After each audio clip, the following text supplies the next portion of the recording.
Salut les otaks, c'est Nochan. C'est la 3e semaine que je vous présente mon petit JT. Je commence à m'y habituer, ce petit bureau est confortable, c'est cool.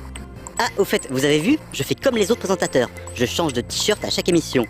Bon, je vais bientôt arriver au bout de ma garde-robe, donc on est en train de préparer un petit système pour que vous puissiez me dessiner de beaux t-shirts que je pourrai porter à l'antenne.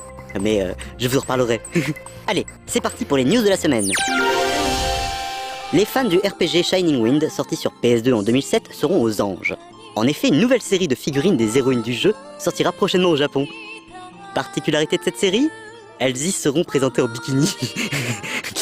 Bon, je vous laisse admirer les détails de la finition, hein, parce que les finitions, c'est important.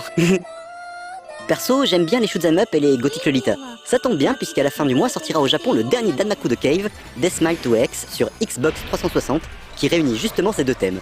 Attention, le jeu ne sera jouable que sur une 360 japonaise. Et oui, le zonage des jeux sur Xbox, c'est bien pourri quand même. Dommage pour ceux qui n'ont pas de console Jap, voilà ce que vous manquez. Enfin, quelques nouveautés dans le domaine des musiques électroniques extrêmes japonaises. Le DJ et producteur Shingo DJ a sorti son nouvel album. Cette fois-ci, 100% hardstyle, intitulé Hardstyle or No Style, sorti chez Mob Squad Tokyo.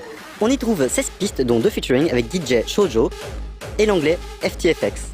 Au rayon des nouveautés, citons aussi Underground Machina Connections Volume 5 par les célèbres DJ Depath et M-Project chez Burning Chrome Records, ainsi que le nouveau DJ Teknouchi Straight, sorti chez Tsukumo Joku Recordings.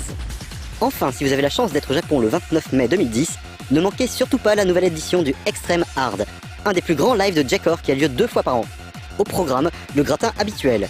DJ Chucky, DJ Sharpnel, Midi, Akira Death et bien d'autres. Ça se passera à Shibuya pour 3 000 yens.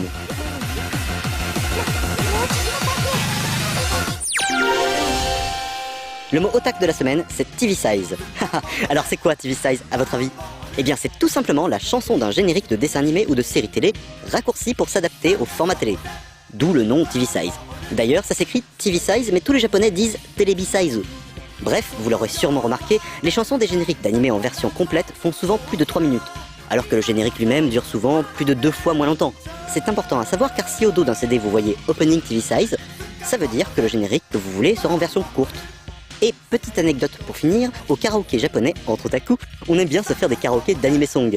Et comme on paye en fonction du temps passé dans le karaoké box, pour pouvoir chanter plus de génériques, on décide entre nous de ne faire que des TV Size. En gros, on prend la télécommande et on zappe à la chanson suivante dès que le premier refrain est passé, quoi. Ça, c'est de l'optimisation. Voilà, c'était Nochan, à la semaine prochaine.